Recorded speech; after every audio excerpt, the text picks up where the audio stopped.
Proverbs 21, verse 5. Does somebody want to read that?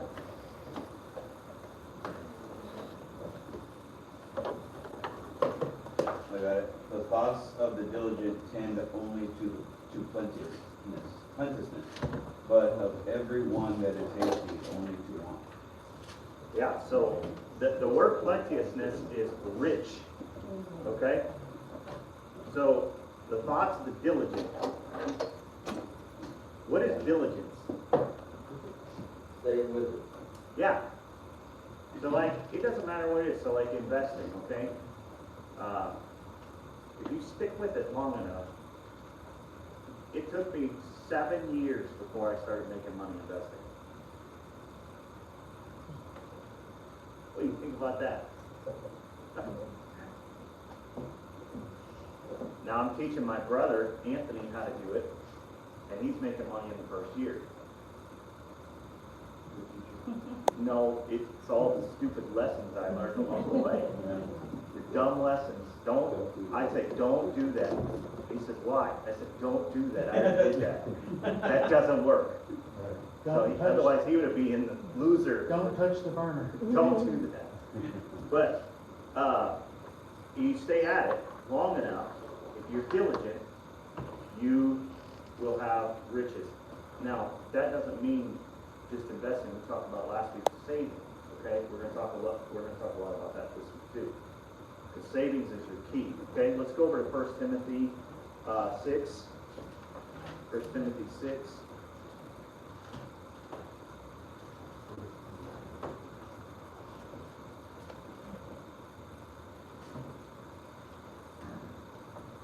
I'm using a different Bible list and learning stuff. And I do. 1 Timothy 6, verse 6. We'll read verses 6 through 8 of 1 Timothy 6. Who'd like to read that? Go ahead and say. For godliness with contentment is great gain. For we brought nothing into this world, and it is certain we can carry nothing out. And having food and raiment, let us therewith be content. So this verse, obviously, context, Paul is saying riches and wealth are not as important as you think they are, that we can be content. By the way, contentment is so important to learn. It's so important to be content with such things as you have. Whatever you have, what you have in your hand, you should be content. A lot of people want to go out and kill the 2 birds in the bush, or get the 2 birds in the bush when they have a bird in the hand. And they're willing to let the bird in the hand go to maybe get 2 birds in the bush. They think that money is the same way, and that's a fool's errand. Keep the bird you have. So some of you know that I was interested in getting a Lexus GX 460. Okay? So I did the math. All right? And there's a lot of things on the GX that I wanted, the certain aspects of it. Mainly not the Lexus brand. It was the what's called the KDDS system, and it's a kinetic stability system for the vehicle. It allows you to go over like giant holes in the road, like that are around here everywhere. You know, like a third world country, and it just goes across it. You know, you may know what I'm talking about maybe a little bit because you got a 4Runner. The GX 460 is based off the 4Runner. Anyway, I've done a lot of research on this. Anyway, I came out with the conclusion after I said, AI do a comparison. I have a Tacoma truck, paid off. I'm going to trade it straight out for the GX. What does my maintenance log look like? Here's how many miles is on my truck. Here's how many miles is on the GX. Tell me what the future things look like with these 2 vehicles. No matter how many miles I drop my Lexus, AI says your Tacoma is far superior with maintenance, far superior with less expenses out. It will hold its value better than the GX 460. And I'm thinking, okay, everything is pointing pointing to this is a stupid decision. Right? But sometimes our emotions get so invested. That's where money comes down to you making a good decision. Right. Instead of emotional one. So that's what this is talking about. Do I still want a GX 460? Yes. Absolutely. Okay? But I am content with my paid off car. Does that make sense? Oh, yeah, like love. I am content. Maybe one day. Not now. I am content with what I have. So that is very important. I'm not saying that I'm the ultimate example of contentment. I'm just sharing that as an example. So, because I was not content. So in our lesson last week, we discussed the power of the budget. And I'd like to, like you guys, to just tell me some things that we discussed last week that gives us power in our budget. We talked about some things that give you power in your budget. What are those things? Tell me what those are. Some things you learned from last week, or maybe you already knew them. Savings. Savings. That's the power of your budget. Good. What else? Don't hold credit card debt. That is the power of your budget. Don't hold that debt. What's another thing? Make sure you're tied with information. Yes, I think it's very important. How can you manage or lower the costs in your budget? What are some areas that you can lower in your budget? Almost anybody's budget can be lowered in these areas. What are they? Going out to eat. That can go away. You don't ever have to go out to eat. Going out to eat is a luxury. It's not a right. Kill your own food. Yeah, you can kill your own food. I mean, Brother Dan's been bringing me deer meat here lately, and I'm like, What? free meat! Free meat! You know what this meat cost me? $0. Don't worry about it. You say, how's that work? How's that work? How's it $0? You take the deer and you process it yourself. How much is it? $0. Where's it at? It's in my freezer. How much it cost you, Matt? $0. Are you with me? Are you with me? So it's so important. Food, gas, out to eat, and we mentioned that already. Good. So how we talked about the savings, right? How long? Remember the 400 that we were putting away in the savings? How long does it take to put away some serious money in your savings based on that? I wasn't here, but that's in 6 months. There you go. Brother Johnson wasn't even here. Right on the money. That's what I got. 6 months. That's my accountant. By the way, if you want investment advice, ask Brother Johnson. He's got a ton of good ideas. Brother Dan, listen, if you want to get into safe money, safe, Safe money. talk to Brother Dan. Brother Dan's really good with safe money. So if you got a pile of money, okay? Don't tell me, by the way, if you got a pile of money. I don't want to know. Shh. But talk to Dan, okay? Because Brother Dan does annuities. I know nothing about annuities. I told him that last week. I said, if you say annuity, I say what? I don't know what you're talking about. I've heard the name, that's all I know, okay? But he knows a lot about them, and he's put his money there, okay? It's safe, it's so safe, annuities are so safe. Brother Jonathan does a lot of dividends, okay? And really good, he picks some really good, not mutual funds. Are they? mutual funds? ETFs, yeah. ETFs and mutual funds, okay? But speaking of annuities, you know who was a big advocate of annuities? He's gone, Dick Sanders. Oh, okay, yeah. He had longevity. Smart. And Yeah, he's smart with he money. was very smart. Very, Sandy was super smart. Yeah, he was. So, what are some reasons people don't keep a budget? They don't know their budget. They don't know their budget. Laziness. Laziness, I got that there. Just kidding. Don't understand. They don't understand it. Discipline. Discipline is a key. I think that's the key. They don't want accountability. Yep. Wants versus needs. Yes, they struggle with that. That's selfishness. Yep.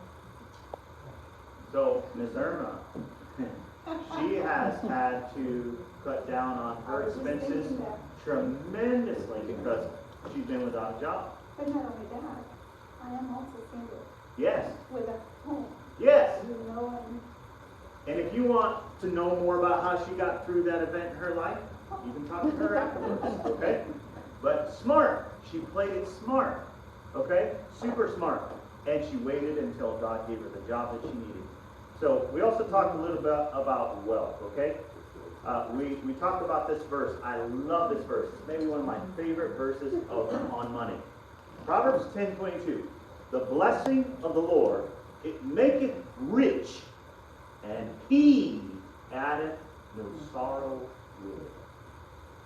When you do what you're supposed to, when you live the way you're supposed to live, when you save and you give towards the Lord, God says, I will make you wealthy and you will have no sorrow.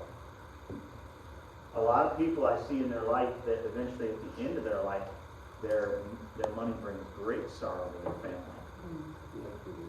They're all fighting over it. Based on this verse, is wealth bad? No. Do you have to do evil things to become wealthy? No. Not according to this verse. But how many Christians think that if you're wealthy, you've done something shady to get that wealth? So many Christians think that. And then they think if you're poor and you're kind of able to make it and all that, that somehow you're super spiritual because you're able to just, depend on the Lord for all your needs. And what about this? Why can't you depend on God for wisdom to make wealth? How's that different than someone who's getting by? And I'm not saying getting by is bad. That's a good thing if you're able to get by. That's wonderful. Praise the Lord. But what's the difference between that and you also depend on God for making wealth? I tried to make that point to a couple that I've known for 50 years. And all 50 years I've known them, well, they're just suffering for God. And now they're in their 80s and they're still alive and they're living on welfare. Yeah. It's ridiculous. There's Because they thought if being poor was the right thing to do Yes. in God's eyes. Yes. And it's, There's a situation in my family very similar. And now a lot of other people are having to come around this individual and help him. And it's because they didn't plan. They didn't plan for end of life. They didn't plan for any of those things. And it's really sad. They could have. It would have been so easy. They wouldn't even have had a plan 50 years ahead. They would only had a plan like 10. They wouldn't even do that to their family. We know some people that are Christians, they say they are, but they take the verse out of the Bible that, God is going to give the riches of the poor, or the riches of the wealthy to the poor. They take that scripture and just twist it, so they're spending their money however they want, believing all this money is going to come to them. When in reality, it's about lessons, it's not about Yes. somebody's just gonna hand you a pile of money. Yeah. Sure. Yeah. You have to show that you're faithful with the little that you have, Yes. no matter how many years that may be, before God may bless you. Yes. Agreed. Before we move on, 75% of the people that are millionaires in this country are grinders. They make less than $100,000 a year. That's 75%. That's a lot of millionaires. Yeah. 75% of them, less than 100,000 a year. Yeah, they're talking about the money that continues to grow in 401ks, IRAs, and Roths, all the retirement accounts. That more and more people are becoming millionaires by the day. And it's because they're just sticking that money steady away. And I think a lot of Americans have sort of figured that out. I won't say all, but I think a lot have. Remember our simulation last week on saving money and having that interest grow? So we started with before the 4,800 because we were able to stick some money away. We started with that 4,800 over a 5-year period of investing at only 7%. Okay? You say 7% sounds a lot. You realize if you take the Dow, the NASDAQ, and the S&P 500, which are all the indexes that are used, basically the main ones, that 7% is half of all those in the last 5 years. They all average above 11%. Yeah.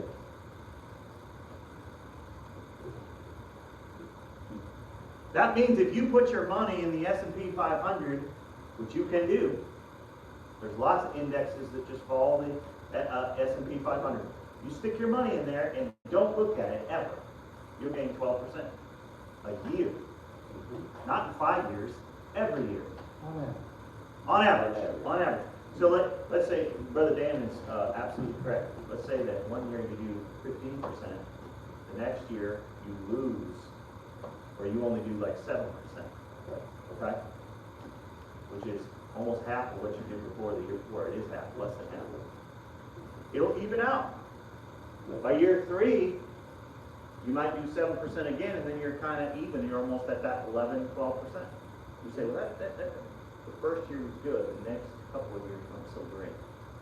It'll even out. So, 7% over a 5-year period. Do you remember that number, what it came out to be? $400 Just a month? $4,800 a month I mean, for 5 years, growing at 7%, and you continue to stick $400 a month away. What did that end up being? $52,000. And all you did was stick $400 a month, $52,000. Now, I'd like to ask you a question. What would you do? And I want you to respond. I want us all to get in on this one. What would you do with $52,000? What would you do if you were given where somebody dropped you $52,000 on you right now? What would you do, Brother Jonathan? If I had to do it. If I had to do it. All right. Okay. I'd buy another rent. Miss Savannah, We all said, pay off debt. I would buy another rent house. Buy another rent house. If you don't have debt. How many months was it? 52,000. You have $52,000 dropped on you right now. What would you do? Invest in what? Probably a movie. Annuity? You got there with the 400. How many months? That's saving 400? I don't know how many months, 5 years, whatever, 5 years. What is that, 60? 60 months. Sorry, I was doing the math. I don't know what the matter is. 17. No, 60. 60 months. That's a lot. Whatever, how many months it is in 5 years, whatever it is. All right? Okay, the main reason being, okay, 52,000. You take the 50,000, you buy yourself an annuity. For the rest of your life, it's going to pay you $300 to $400 if you needed it right then. But if you don't need it within 3 to 5 years, depending on compounding interest, it's going to be $100,000. And if you didn't put another dime in, You're gonna get me on investing, Brother John. He's gonna steal next week's lesson. That's why I've been trying to say. Yeah. So next week is gonna be on investing specifically. Compounding interest is literally the 8th wonder of the world. It's almost miraculous. How it almost doesn't make sense. I'm going to show you a little bit about that at the end of this lesson. Anybody else have an answer on what you do with $52,000? That's kind of like almost like a question though, because it's different for everybody. Exactly, that's why I want to hear your answer. Somebody doesn't have debt, they Yeah. have the ability to invest. Yeah. Been a long time dream of mine to have a what they call it, casita built down there. But you have it. Where Pastor James Pound for retreats and So your $52,000 would go towards giving, if I understand correctly. at least shelter. Yeah. You can build a casita down there. Yeah, for cheap. $8,000. Yeah, you can do it cheap. Right. Oscar? At the very least, I would do 2% of it, and then what do you put advice on investment, other things? percent of it, he's less than that. Yeah, I mean, his situation's very different, you know, he wants to pay his student loans off, so he doesn't have to get stuck with that. Maybe over time, that way, go pay such a bad cost. Yes. We're gonna talk about credit here in just a second. In fact, that's our next, subject, we're gonna talk about debt here in just a second. Anybody else got an idea what you do with $52,000 before we move on? But, What I was gonna say is, her and I have been talking about it, I've even looked at it. I've already sat down and calculated and blah, blah, blah. I can build her and me another 2-bedroom house for under $100,000. So what I would do is take that $52,000, then go to the bank, get a home equity loan for another $50,000, get the house built, live in it, and rent the house out that I'm in, but I can get $2,500 a month rent. And let the renters pay for my new house, and I don't have any money coming out of my pocket to pay for my new house. Right. That's a good plan. y'all following that? We've Yeah. done that. I've done that. But when you're investing, okay, this is something you wanna keep in mind when you're investing, and I'm going to assume, based on some things that I know about your piece of real estate, the home that you own and so forth, that his debt to asset ratio would be less than 25%, Well, because I have no debt. okay? Because he has no debt. So when you're doing real estate, you need to keep your debt in the 25% range. When I'm saying you're doing real estate to invest, you don't ever wanna get into a 50-50 or 100%. No. If you get into 100% where you have to pay, like, everything that you pay, you have to sell everything today, pay all your debt, you're in a no-win zone. You're in a no-win situation. Yeah. Yeah, that's Even why- if all of them are paying your debt off, Mhm. that is a foolish way to live. Even- Because all it takes is a 25% drop in the real estate market, and now you owe the banks big time. Correct. Okay? That's so dangerous, so don't ever get yourself in that situation. You say, all these percentages and stuff, you, listen, if you're gonna ever make money, you better become familiar with percentages. By the way, if you're a giver, you should already be familiar with percentages. Right. Right. All the time. 10%, what's 10% of 100? 10. What's 10% of 2,000? 200. You should just know that. And you say, well, how does it 20% work? You take 10%, 10%, put it together. That's what I do in my head. Make it easy for yourself. Don't make it so hard on yourself. And if you're really smart, you just start taking away zeros. It's really easy.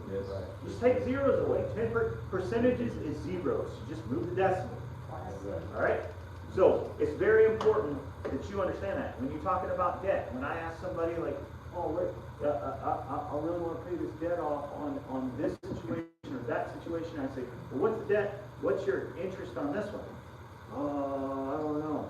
Well, what about this one over here? You said you want to pay that one off. What's the percentage? Let me tell you something. You're not that concerned about paying off your debt if you don't even know what your interest rate is. You've got to know that. All right? So, we're going to talk about debt now. Can you avoid debt? Question. No. No. It's both. Yeah, it's definitely no. It's yes and no. I think many times in our society, debt is necessary. I think, yes, I think leveraging is important. I invest in that way. I would not recommend that to everyone, but I have a margin account which allows me to borrow up to 100% of whatever stock I own. So let's say I've invested $5,000. This is very dangerous. Let's say I invested $5,000 in a stock. If it's a stock, okay, it has to be a stock. It can't be an ETF, can't be a mutual fund, whatever. Anyway, here, I'm bore you with the rules. Okay, it has to be a stock. So I'm gonna buy Johnson & Johnson, okay? Which I think is a boring stock, I never bought it. Hey, they paid good too. I don't mess with them. Anyway, I'm gonna buy Johnson & Johnson. Because I buy Johnson & Johnson, it's a well-known stock. I can borrow up to 100% on that one, okay? Which means my $5,000 now, I have an extra $5,000. from the bank. They're gonna give me $5,000 on the stock that I own. So I could take that extra $5,000, and I only have $5,000 in my account. And I'm not recommending you do this. I'm just telling you, this is something that I've done in the past, and this is one way that I make money. So then, let's say I don't wanna max it out, so I take $3,000 and I invest it in another stock that's riskier. Okay, I've got one that's stable, Johnson & Johnson is super stable, and I've got one that's risky. And hopefully I can make enough money. Now, here's the thing, you pay interest on that every month for however long you hold it. It's like 8 or 9%. Typically, I make far more on my trades than the 9 or 10% a month. I would not recommend that to someone who is not willing to immediately sell. I told you what I get out of the stock, but I don't know that I did, but I get out at like 5 to 7%. If I lose 5 to 7%, I'm out. You say it's gonna come back. I don't give a rip if it comes back. Yeah. It's done. I'm not losing any more money. Well, you gotta wait for it. No. When you have that much invested and you have that much to lose, you don't take those kind of chances. Does that make sense? Yeah. But you gotta pay. Because I can make 7% in 2 weeks, Right. almost guaranteed. I can make 7% in 2 weeks. That's doable. I'm not gonna wait 3 months to get my money back. I'm not doing that to myself. It costs me too much. So I have parameters for getting out, for not losing. And that's how I kept my money. That's how I have not lost my shirt. All right? Does that make sense to everybody? Yes, but see, you're leaving the last part out. The 7%, you've made your money back over a period of time. Now you've gotten out when the stock has made its money and you reduce your debt, the 5,000 you borrowed on the Yes. margin. That's eliminated. Yes. And now you're sitting there with $6,000 or That is $7,000 of your own money. So, you know, we'll talk more about that in a minute, because you're absolutely right, Brother Jonathan, but, Next week. and I am too, I keep going there, because, you know, in order to avoid debt, so like, for instance, if you're a young person like Oscar, okay? Hopefully Oscar can pay most of his student loan debt off before he leaves college. Okay? But your average person in Oscar's shoes is gonna have somewhere around $50,000 to $70,000 of student loan debt when they finish school. Okay? You know what kind of payment that is on a monthly basis? $400 a month. Alright, that's a pretty decent car payment. Okay? That's an almost new vehicle. $400 a month for a lot of years. Probably 15, 20 years, okay? So,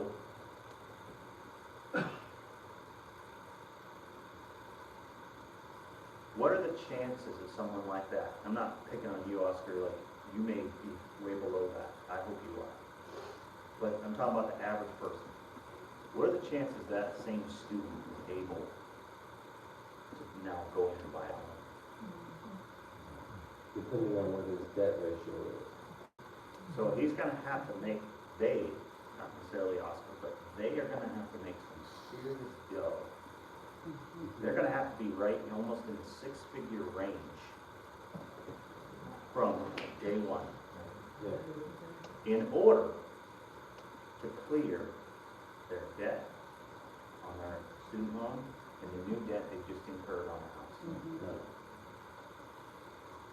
So you can see how the inflated prices of homes right now, students are gonna struggle to buy a home for at least 5 to 7 years. At least. Most are in that situation where they're having to wait until they're at least 30 years old before they can even purchase their first home. You go back 15, 20 years, everyone was purchasing homes in their 20s. Their debt was 15 years, not 30. and they've had most of their homes paid off pretty soon. So, it's really gotten bad in our economy. Is it sad to say I didn't even know it was like on average not trying to go for in the twenties to buy a house, but I was going to buy a house in the thirties. Yeah, I thought that was normal. Yeah, it's only been normal recently. Only normal recently. So some, there's a Bible verse that I want to talk about. It's Romans 13:8. Oh, no man anything. Okay? And I've heard that verse repeated by a lot of people. Some have taken this so literally that they say, if you have debt, you're in sin. Right. That, I was in a very heated argument with another pastor friend of mine who believes this, that if you owe money, you're in sin. And I said, that's the stupidest thing I've ever heard in my life. I told him just like that. I said, that's so stupid. Good. I said, where does it say that in the verse? Well, it just says, oh, no man anything. First of all, it says love the brethren, so it's not really even talking about money necessarily right there either. But anyway, let's just pretend for a minute that it is. Okay? Some have taken this so literal that debt is to be sin. I don't believe this at all. I think if having debt was the same as being in sin, then God would have a lot more to say about debt. That couple that I told you about in their eighties, that was one of the verses that they used on why they stayed as poor as they were. That was part of their life focus. They can't owe no debt, so go be in sin. Yes. And I tried to tell Robert, you're not living in sin. No, that's so foolish. Here's another verse. Proverbs 22:7. The rich ruleth over the poor, the borrower is servant to the lender. Correct. Here's my question. Why doesn't it say right there that then the servant is in sin to the lender? To the lender, it does. Why doesn't it say that? Why doesn't it say somewhere else in the Bible that having debt is sin? Why doesn't it just say that? Why is it making us read between the lines on such a hard doctrinal stance? If owing money was sinful, why doesn't the Bible just say it? You say, well, it does. It says, owe no man anything. Contextually, no. Right. If you want to go with the grammatical, the historical, if you want to go with those things, the literal translation of that verse, it's not even talking about money. Right. If you want to be very dogmatic about the verse in the Bible, 13:8, Romans 13:8, it's not talking about money. It says, but to love the brethren. How is that loving the brethren connected to money? It's not. It's not. So, here's what I would say. We go back to the idea that the Bible talks about owe no man anything, and how that is money-centric, and all of that. I do believe that we can take both of these verses, the one that we mentioned, Proverbs 22:7, the rich ruleth over the poor, the borrower is servant to the lender. That's one context, and then owe no man anything from Romans 13:8. I do believe we can take both these verses and come to a conclusion.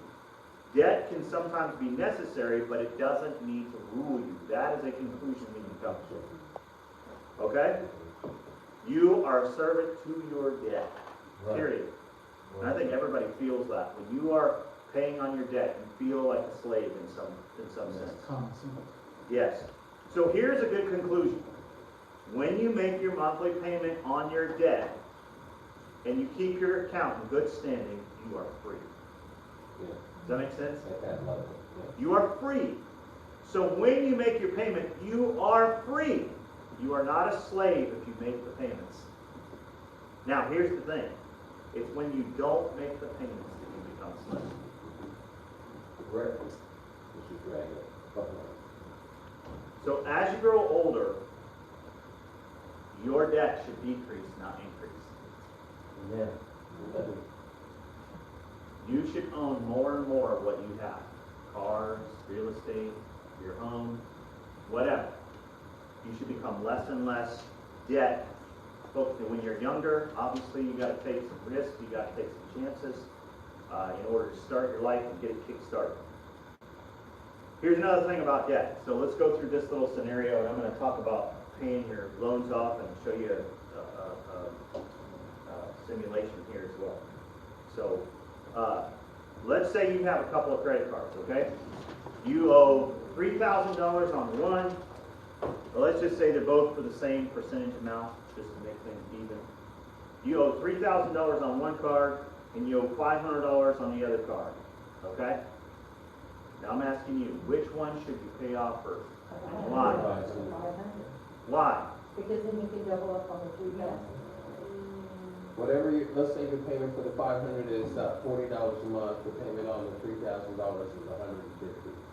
You take the 40, once you paid off the 500, then you take the $40 and you slide it over to the big one. You're already paying the $40 over here in interest. Yeah. Now that this one's paid off, the 300, double up, stick it on this one. Okay? So let's do that simulation here. I'm going to show you what it takes.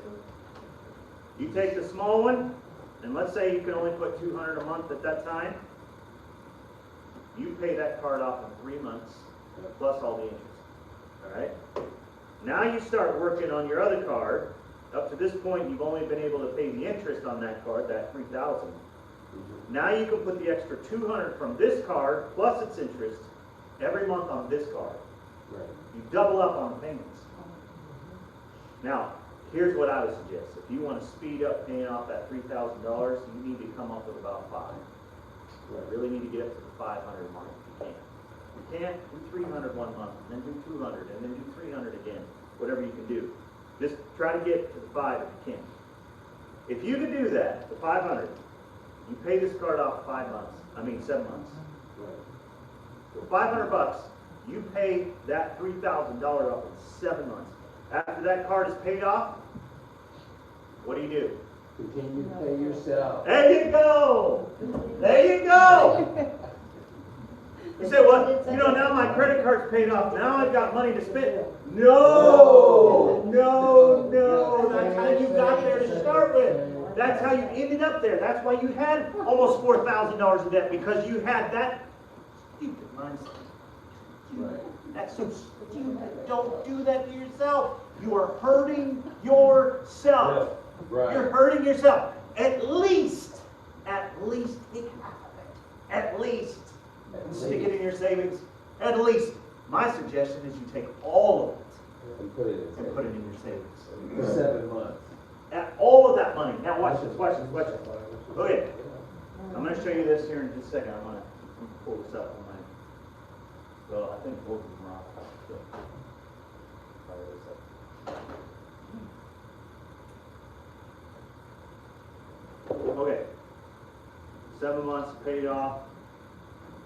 Okay. Let's say you want to start now putting that money towards your car. So you have that money you were sticking on a credit card. Okay. I'm showing you how to be debt free. So you started with 500. You started with 4. Then you went to the $3,000 credit card.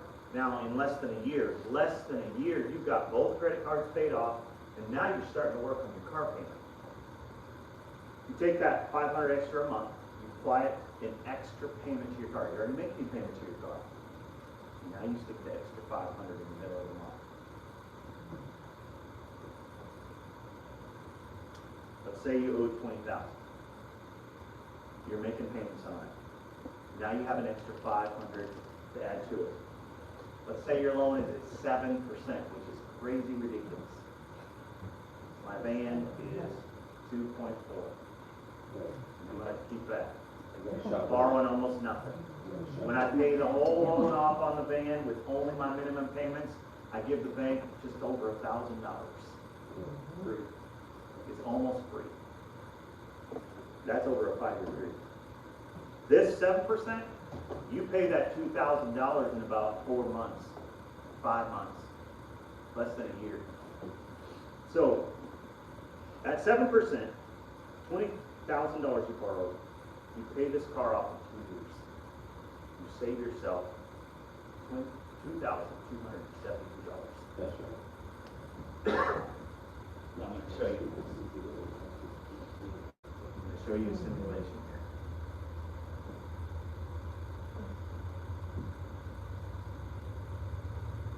Okay?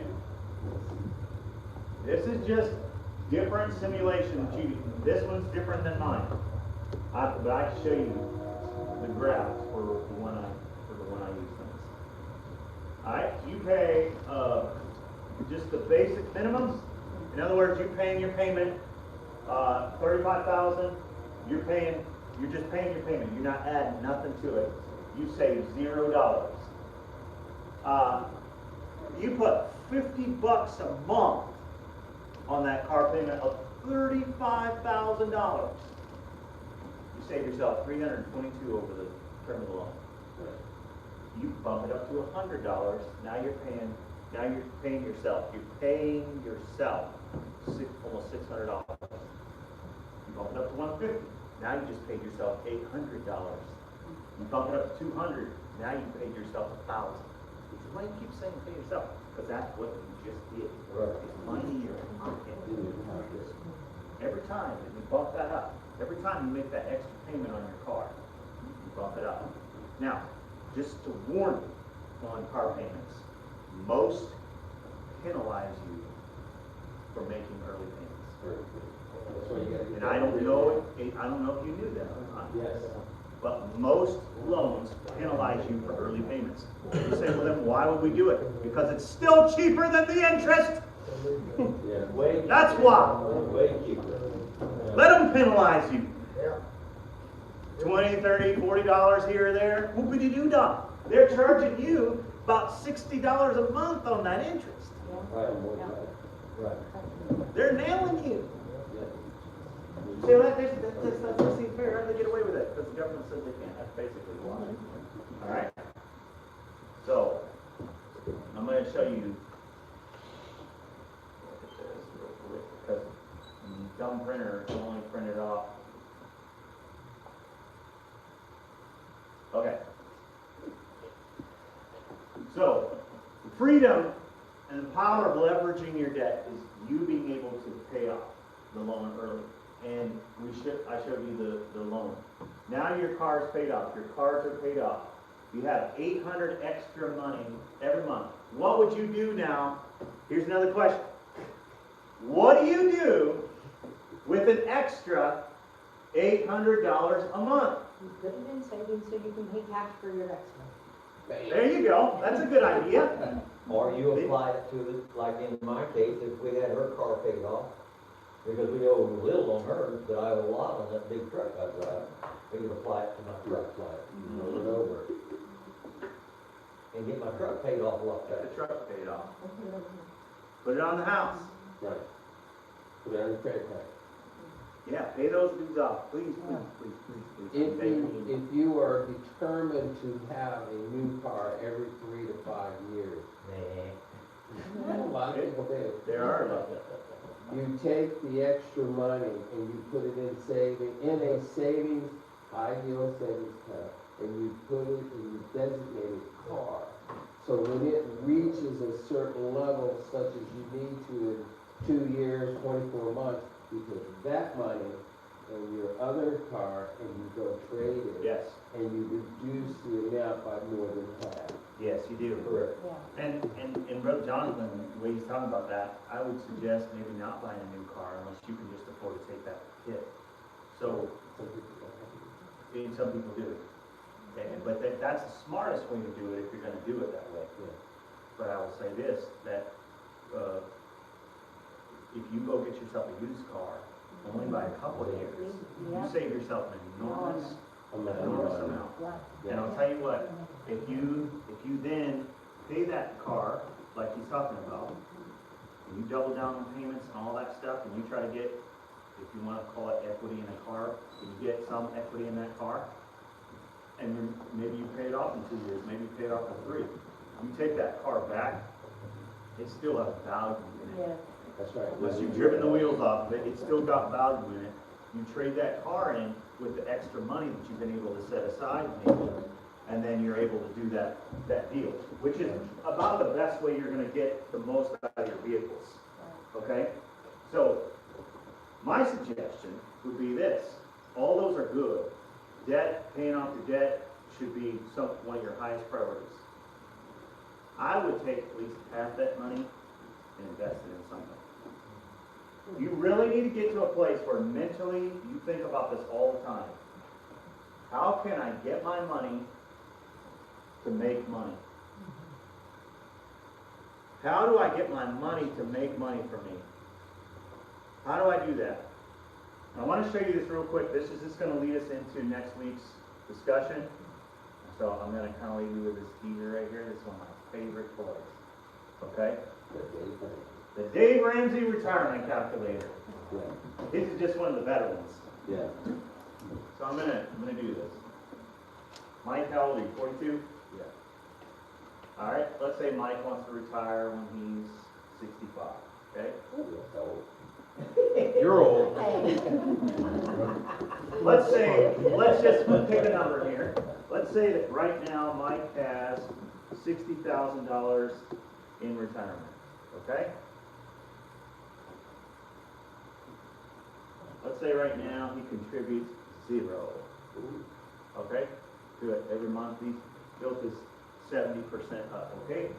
Now let's do this right here. Let's say that he gets this really good guy to do his money, or maybe he gets really good at trading, and he begins to manage his own retirement. So let's look at how much money Mike's going to have when he retires. So at 65, Mike will have $592,000.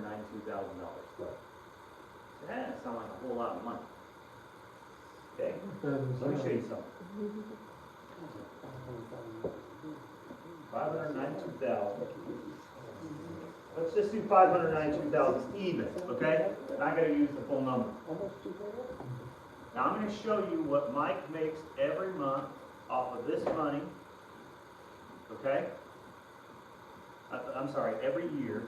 I'm going to show you how much Mike will make off of this money if he continues to do 10%. Mike will make $59,000 every single year off of this money at 10%.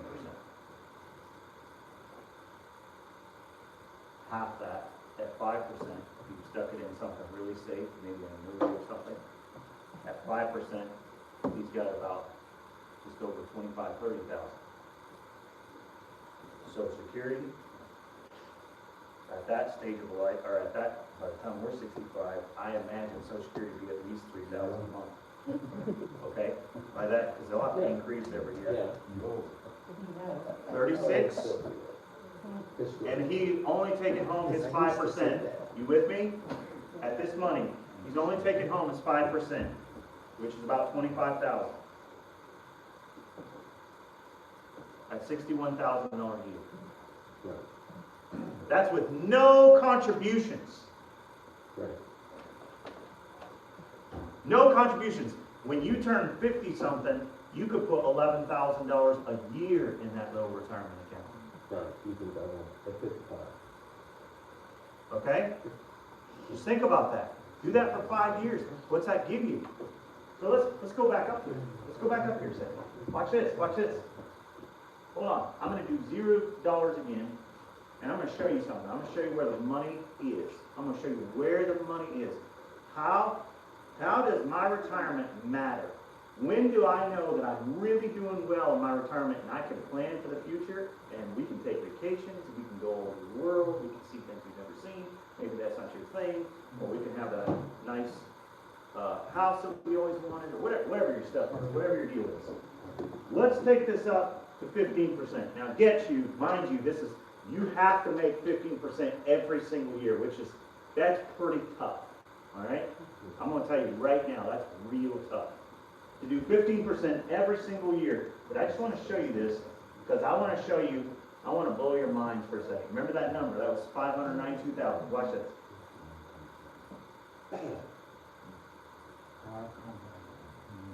That's $0 you're putting in there. You ain't putting no money. You got 60,000. That's all you got. All you did was up it by 5%. Where's the money making? It's in the percentage, it's not in the amount you put in there. There's going to be a point in which you can make good percentage on your money. You don't need to make contributions. your contributions are useless. Now I want to show you this. Hold on. Stick with me.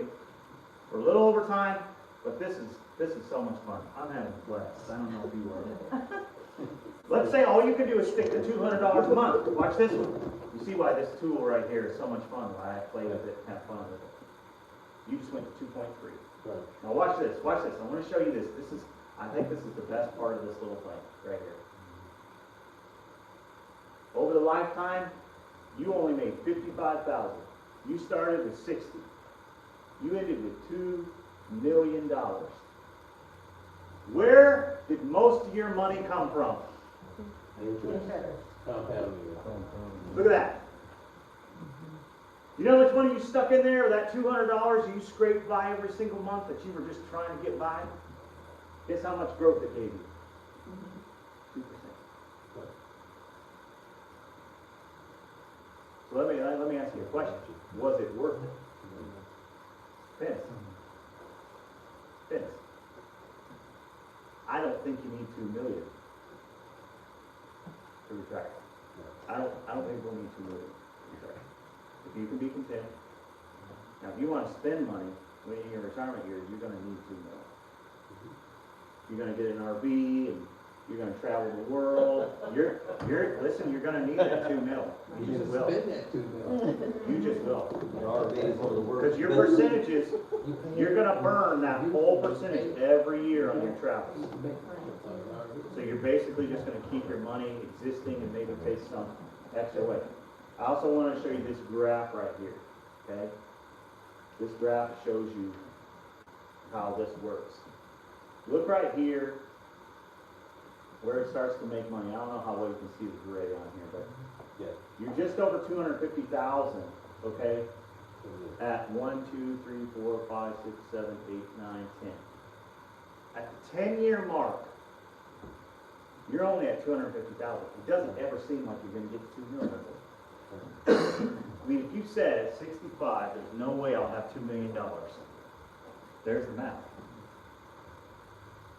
You went from right here to triple.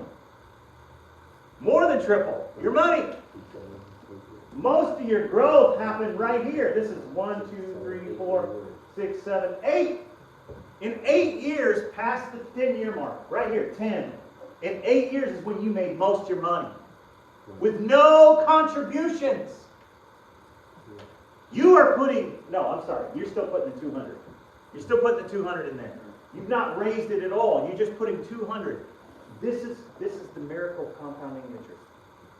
As it continues to stay in there, it compounds. It grows.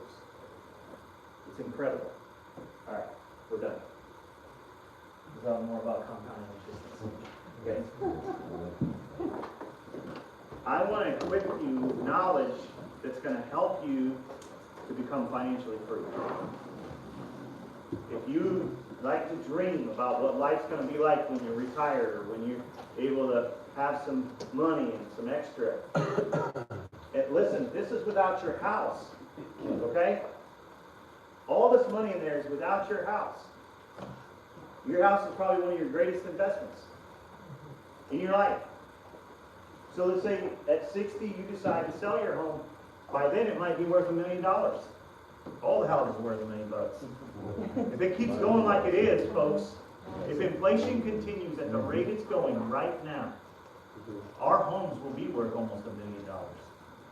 At least $750,000. And right now, it's on the market. Yes. Now imagine at 700, say 750,000. You sell the house, you're able to get yourself another smaller home for maybe 200. It's like a little starter home, 200,000, 300,000. And you got that extra cash to do. Now you got that extra cash, you can stick it in your investments, you can do something else with it, live off. Well, not really. Your money will work. Okay? So don't count on your house as well as an investment. Okay, let's pray. Father, thank you for the things that we've learned. And Lord, I pray and hope that